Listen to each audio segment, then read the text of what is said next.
Alright, you ready with that takeoff brief? Okay, acceleration point / speed, which we have already decided would be the second light on the runway. Good. Okay. Review rotation speed. Speed 55 KI. Not indicated airspeed, okay. Yeah. Discuss engine failure options. Okay.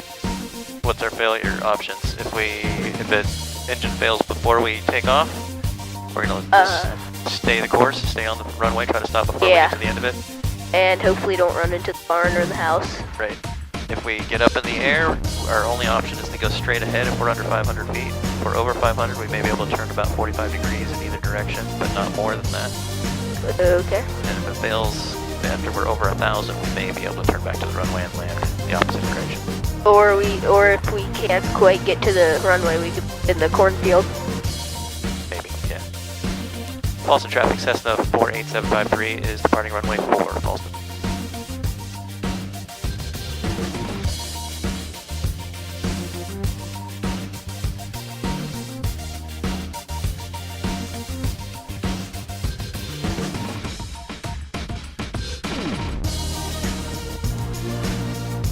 There's 40. There's 50. And we are up.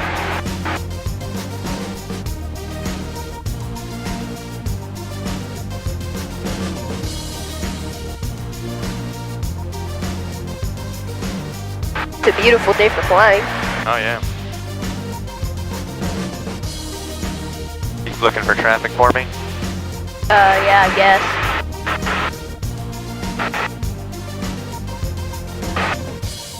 Actually, that's where I go. Right there, middle school. Yep.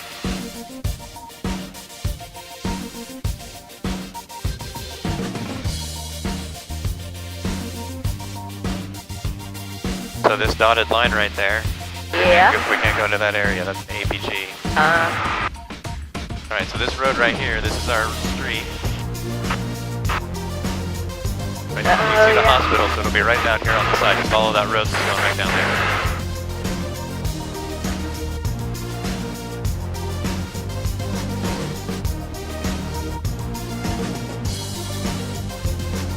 You can see where yeah, I think I see our house. Alright, now we're going to head out to the practice area, which is just kind of north of the field there, or kind of northwest, or east, I mean. Alright, so let's talk about trim, okay? Okay. This is the trim wheel right here. Alright, you remember what trim does? Yeah, it sort of adjusts up or down. Yeah, it makes the elevator so you don't have to hold back or forward pressure on it. It kind of relieves you of that burden. Alright, so that's 2,500 feet. Now watch this. When I pull off the throttle, I'm not going to touch the yoke at all, and it's just going to level out. See how that works? Yep.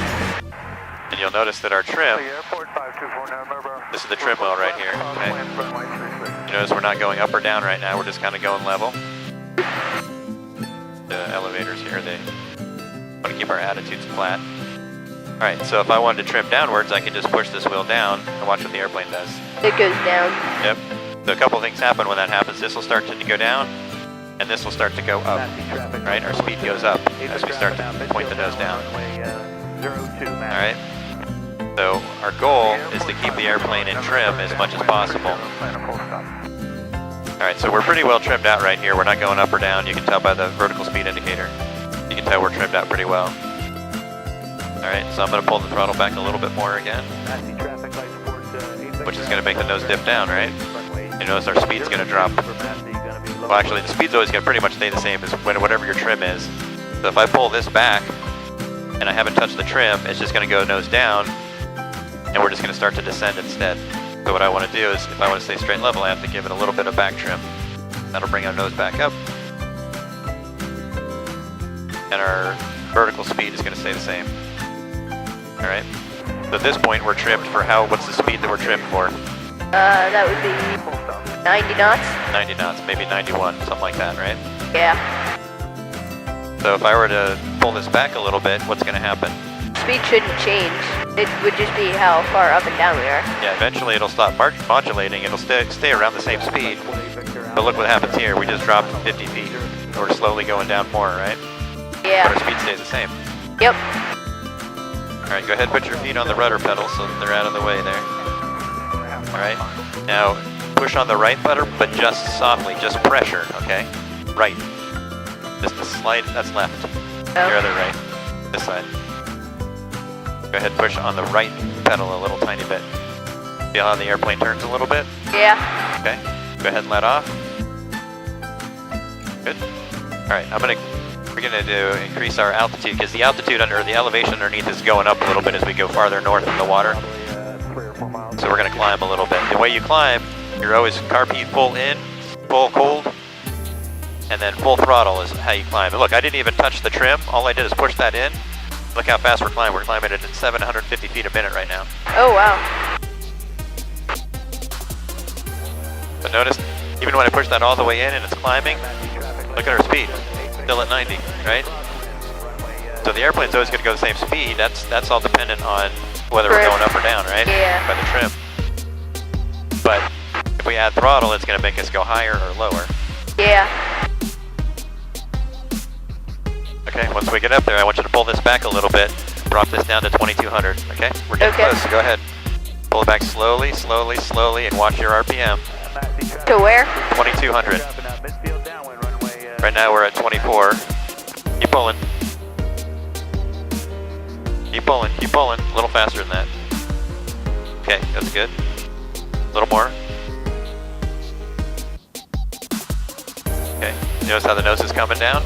Yep. Alright, that's probably good right there. And at this point, what's going to happen? Is our speed going to increase or decrease? It's gonna do neither.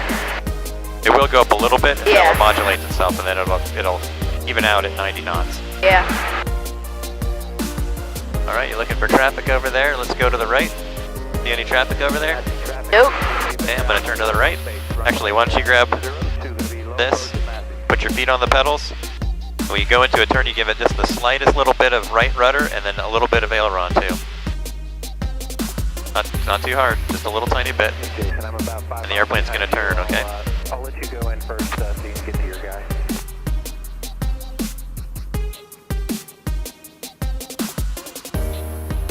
Passing traffic light towards Aviator out. Final for runway 02, low approach to Massey.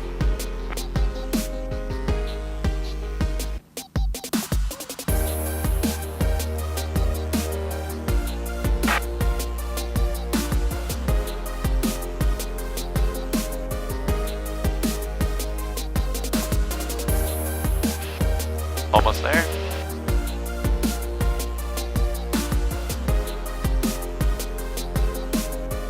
Okay, when you come back, push on the left pedal a little tiny bit. Good. Alright, now we're going to fly hands off, and you're going to use just the rudder pedals to keep us on the E.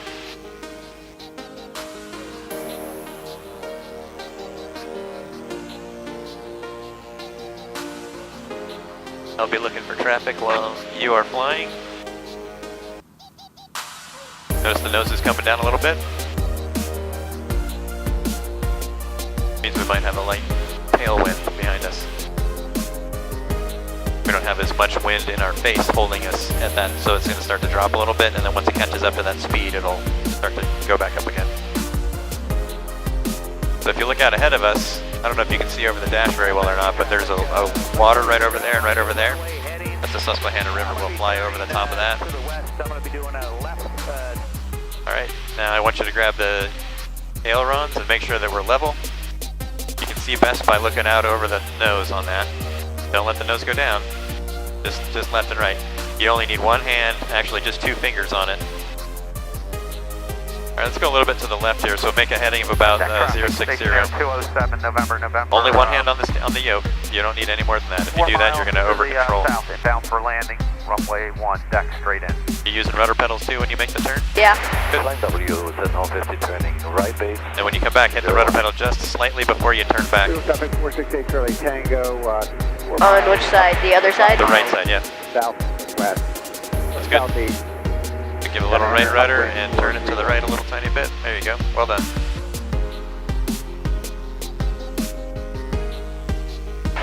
Using the turn coordinator. It's good. Keep that ball in the middle. Real And traffic, 46 Charlie Tango, cross making sure that it stays. real traffic. Don't just stare at the gauge, though. You got to look out the window too to make sure that you're not nose up or nose down. We have it pretty well trimmed. You can see that it's staying pretty level, right at about 90 knots, so that's good.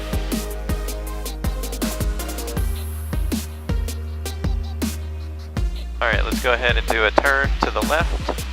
We'll do a 180-degree turn. So first we need to look, make sure there's no traffic out there, so we're not going to step on anybody. All right, looks good.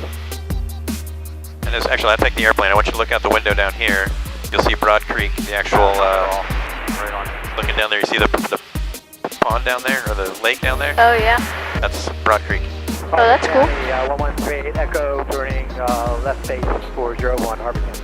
My favorite part of flying is turning, Yeah. instead of just flying straight. Although they both require you to keep an eye on your gauges and... Yeah, that's true. All right. County 1138 Echo. You go ahead and take the wheel again. Keep us on this heading. Do us about 240. 240. So you got to go to the right a little bit. Make sure you're paying attention out the window so you know what you're doing. Cessna 141, take a back, climbing out to the south and departing to the east at 800. It's good. Good. Stay on that. I'm going to go ahead and put in our direct to plan Unicom, here. Bonanza, November 36, Delta Mike. Enter on left downwind, runway 27, Bloomsburg. Regal traffic, 468 Charlie Tango, base 431, Regal traffic. All right. So it's telling us that if we want to go back to Whiskey 42, what's the direction that we want to go?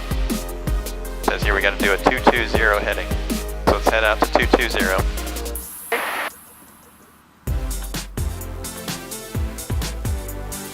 So do you know how to keep that ball in the middle?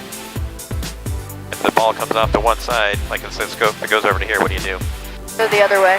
Push on the right pedal. If it's on the right side, you step on the ball is what they Harbor say. County 1138 Echo, back taxi on 01 Harbor.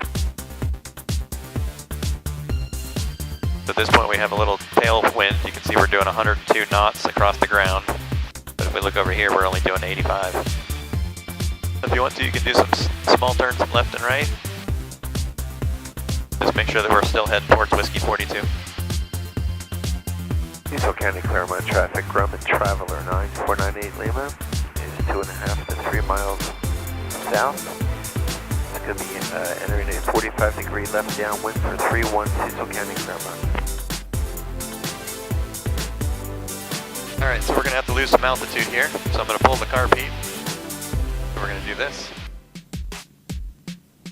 Take it down to about 2,000 feet, and then we'll level out. So why did I pull the car, Pete, do you think? Cause the cooling the carpet will make it so that way you lose power because you're giving it hotter air. Okay, that's part of it.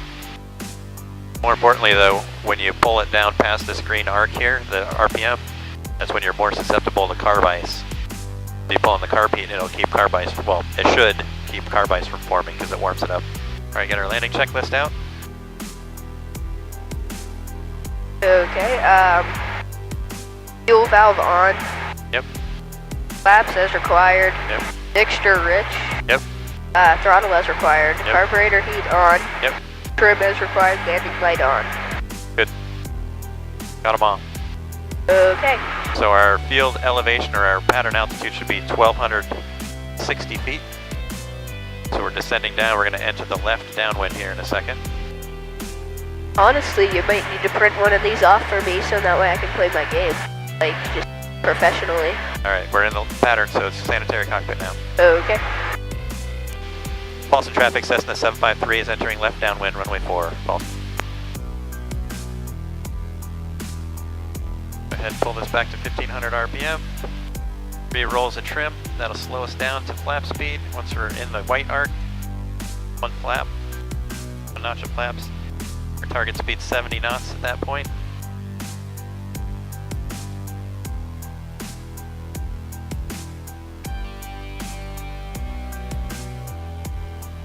Alright. Go ahead and start turning on the base. Boston traffic Cessna 753 is turning left base. Runway 4, Boston.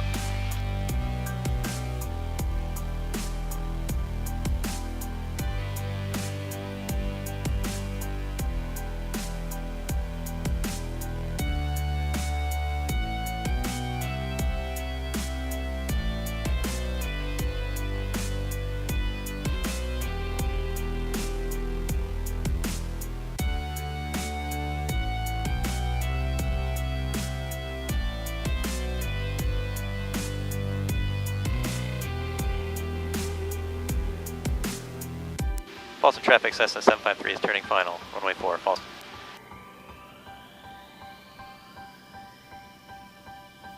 What's our target speed? What? What's our target speed? About 60 knots. 60 knots, yep.